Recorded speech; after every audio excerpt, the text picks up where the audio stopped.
que su labor principal es esa: predicar y enseñar.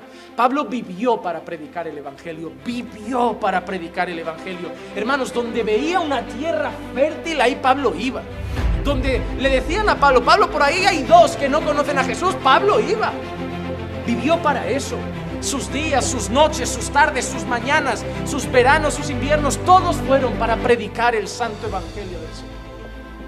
No hizo otra cosa. Y no haciendo otra cosa, hizo lo mejor que podía hacer. Porque la lucha de todos los creyentes es esa: encontrar tiempo para hacerlo en medio de un mundo que cada día nos absorbe más. Pero hay que encontrarlo. Debemos predicar el evangelio. Romanos 15:20, mira lo que dice Pablo: de esta manera me esforcé en anunciar el evangelio, no donde Cristo ya era conocido, para no edificar sobre el fundamento de otro. Pero mira la palabra de Pablo, dice: me esforcé. Pablo no se levantaba, vivía su vida y de vez en cuando dice: mira, a esa persona le voy a hablar. Se esforzó. Él buscaba, él era intencional. Él miraba, allí no hay nadie, allí todavía no ha ido nadie, allí en ese pueblo no conocen al Señor. Y él iba, él viajaba, y mientras estaba en un sitio ya escribía otro: voy a pasar por ahí y voy a predicar allí. Y donde no había Cristo sido predicado, Pablo veía tierra fértil y decía: no, hay que dejar semilla. Hay que dejar semilla. Hay gente que se tiene que salvar. Hay gente que tiene que glorificar a Dios. Hay un lugar donde Cristo no es conocido. Hay alguien que todavía no sabe quién es Jesús. Hay alguien que todavía no sabe quién es Dios. Y él se esforzaba por predicar el evangelio, por ver a Cristo exaltado y glorificado cada vez por más personas. Por más personas. A mí hay gente que me dice: ya somos bastantes en la iglesia. Todavía hay gente ahí fuera que no conoce a Jesús. Todavía hay gente que cabe aquí dentro. Hermanos, mientras haya alguien en Hospitalet que no conozca a Cristo, la iglesia todavía cabe más gente. Porque el límite para una iglesia son las almas sin Cristo. Mientras hayan almas, hay trabajo. Mientras hayan almas, hay trabajo. Hay trabajo, y ese era el deseo de Pablo. Mira cómo lo dice en 1 Corintios 9:16. 1 Corintios 9:16. Porque si predico el evangelio, no tengo nada de qué gloriarme, pues estoy bajo el deber de hacerlo. Pues ¡ay de mí si no predico el evangelio! Y esa frase a mí me daría miedo, saber que cuando llegue ante Dios le diga: he hecho de todo menos lo que me dijiste que hiciera. A mí me daría temor. Porque te digo una cosa: Dios no te va a preguntar cuántos libros de Spurgeon te has leído. Dios no te va a preguntar cuánta doctrina te sabes. Dios no te va a preguntar si tu predicador favorito era R.C. Sproul, si tu predicador favorito era Calvino, era Lutero, era Arminio o quien fuera. Dios te va a preguntar: ¿a cuántos predicaste el evangelio como os mandé? Y no le vas a poder decir que todos los que vivían contigo ya eran creyentes. Porque te va a mirar y te va a decir: ¿tus compañeros eran todos creyentes? ¿Tus vecinos eran todos creyentes? ¿En el tren eran todos creyentes? ¿En el autobús eran todos creyentes? Yo no te digo tampoco que te subieras en lo alto de un banco y gritaras en la plaza, pero es que no le hablaste ni a uno. Y cuando Cristo se va junto al Padre, deja una misión: id por todo el mundo y predicad el evangelio.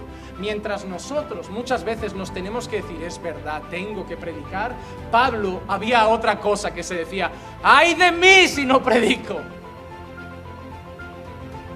Mira qué diferencia. Tú te tienes que obligar y Pablo no podía dejar de hacerlo. Hoy a los creyentes le tienes que decir que deben orar, y Daniel acabó en el foso de los leones porque no podía parar de orar.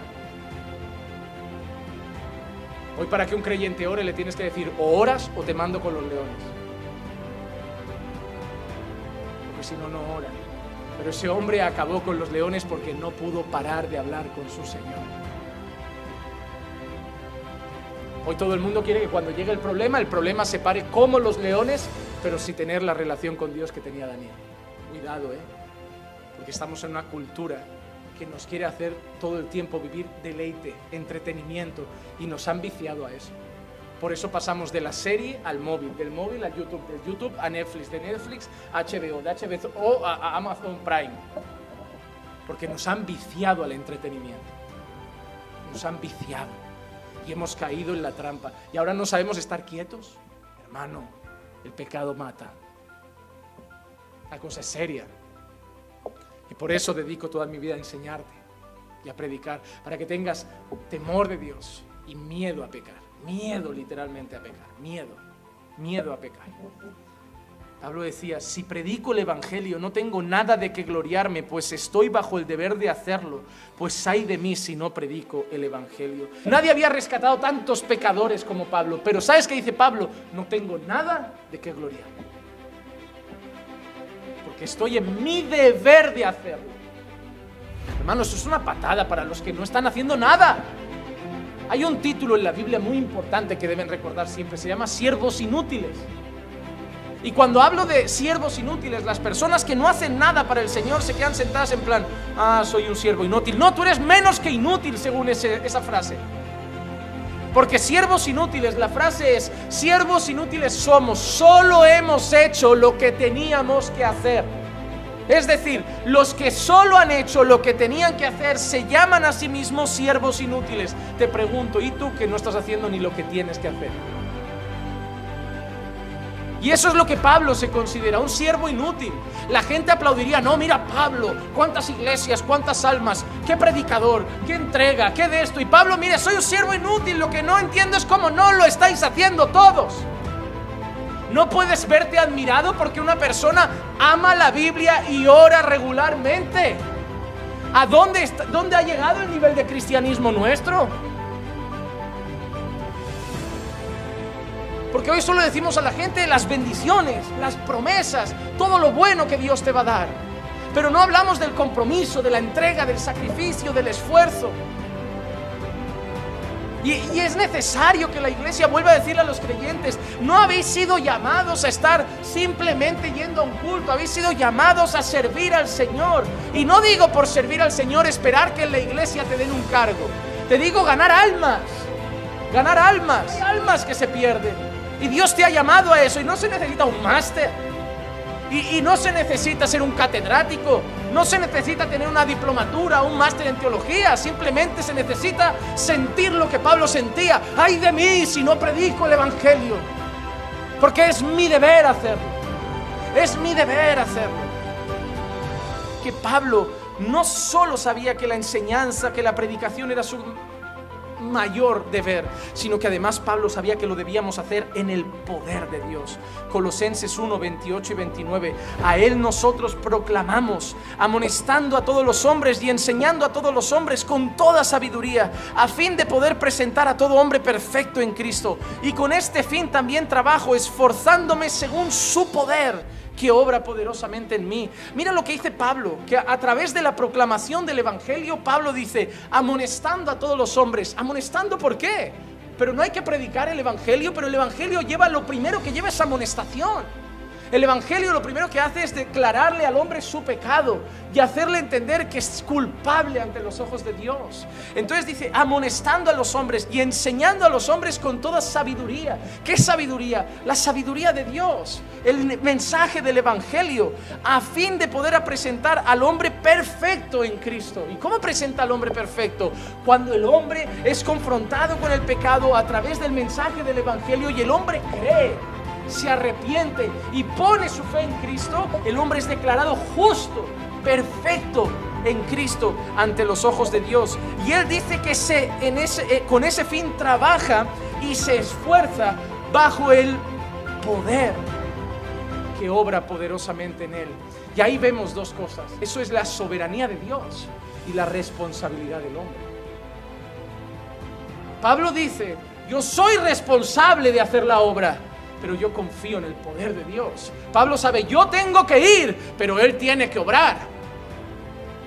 La gente dice, a ver, es o responsabilidad del hombre o soberanía de Dios. No, es responsabilidad del hombre y soberanía de Dios. El problema nuestro como humanos es que las dos verdades están en la Biblia y en nuestra cabeza no las conseguimos juntar. Entonces decimos, es una o la otra. No, están las dos. Hay versículos que dicen que son responsables, pero también hay versículos que dicen que Dios tiene que obrar. ¿Por qué cuando oras por los perdidos le pides a Dios que toque su corazón? Si tú pensaras que solo depende de ellos, no le pedirías nada a Dios. Pero tú sabes que Dios tiene que hacer la obra.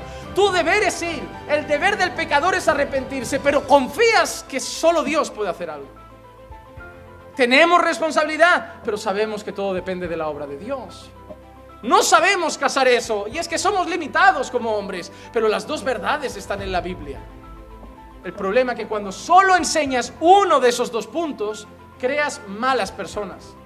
Pero cuando enseñas los dos, creas a personas que saben que Dios es el que pone el querer como el hacer, pero tú debes guardar tu salvación con temor y temor.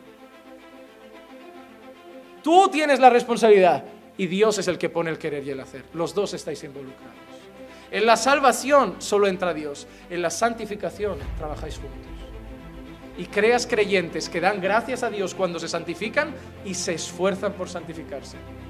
Cuando predicas todo el consejo de Dios.